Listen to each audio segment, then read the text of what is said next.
आणि बुलेटिनच्या सुरुवातीलाच एक महत्त्वाची आणि मोठी बातमी समोर येते। धनंजय मुंडे समर्थकांसह दोघांवरती गुन्हा दाखल झालेला आहे। पवन ऊर्जा प्रकल्प अधिकाऱ्याकडे खंडणी मागितली होती। तिघांनी अधिकाऱ्यांकडे 2 कोटींची खंडणी मागितली। वाल्मिक कराडसह तिघांवरती केसमध्ये गुन्हा दाखल झालाय। केस तालुक्यातील पवन ऊर्जा प्रकल्पाचं काम सुरू ठेवण्यासाठी धनंजय मुंडे यांचे विश्वासू वाल्मिक कराड यांच्यासह अजित पवार गटाचे केस तालुका अध्यक्ष विष्णू चाटे, सुदर्शन घुले या तिघांनी अधिकाऱ्यांकडे 2 कोटींची खंडणी मागितली होती। मसाजोग इथल्या प्रकल्पाचं काम बंद करण्याची धमकी सुद्धा तिघे जण देत होते। या प्रकरणी प्रकल्प अधिकारी सुनील शिंदे यांनी केस पोलीस ठाण्यामध्ये गुन्हा दाखल केलाय।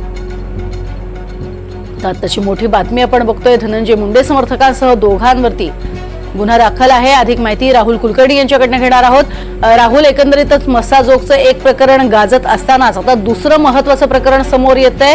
एकमेकांशी काही लागेबांधे असू शकतात, कारण तो जो दुर्दैवी प्रकार घडला त्याच्यानंतर चर्चेत आले त्या पवन ऊर्जा प्रकल्पाच्याच घडामोडी।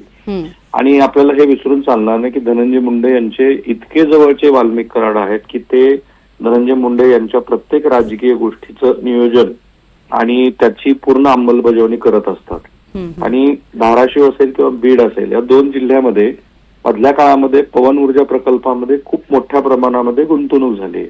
आणि ती गुंतवणूक होत असताना विशेषतः ज्या मुंबई पुण्याच्या कंपन्या आहेत त्या कंपन्यांना सतत धमक्या देणं आणि त्यानिमित्ताने इथे गुन्हेगारी कृत्य घडणं अशा घटना एका पाठोपाठ एक घडल्या होत्या। आणि आता सुद्धा अवादा एनर्जी प्रायव्हेट लिमिटेड ह्या प्रकल्पाचे जे मुख्य अधिकारी आहेत सुनील शिंदे यांनी कंपनी आणि तिथे काम करत असलेले लोक हे दहशतीखाली आहेत असं लक्षात आल्यानंतर वरिष्ठाशी चर्चा करून त्यांच्या सल्ल्यानं 11 डिसेंबरला ही तक्रार दाखल केली, ज्याच्यामध्ये वाल्मिक कराड, अजित पवार गटाचे तालुका अध्यक्ष विष्णू चाटे, सुदर्शन घुले अशा मंडळींच्या विरोधामध्ये ही तक्रार आहे। तक्रार ही आहे की त्यांनी 2 कोटी रुपयाची खंडणी मागितली आणि आता या प्रकरणामध्ये पोलिसांचा तपास सुरू झालेला आहे। पण अलीकडे प्रज्ञा जेव्हा पवन ऊर्जा संदर्भात कुठलेही घडामोडी येतात त्यावेळेला राजकीय हस्तक्षेप आणि त्यानिमित्ताने गुन्हेगारी कृत्य घडल्याचं दिसून येतं। आता ह्यातनं खरंच तपास झाला तर अनेक नवीन गोष्टी बाहेर येतील।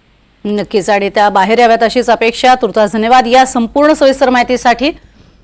तर घडलेला संपूर्ण पवन ऊर्जा प्रकल्पासंदर्भात म्हणजे होत असलेल्या प्रकल्पामध्ये बाधा आणण्याचं काम झालेलं आहे का आणि खरंच खंडणी मागितली गेली आहे का या संदर्भात चौकशी व्हावी अशी मागणी आता जोर धरतेय।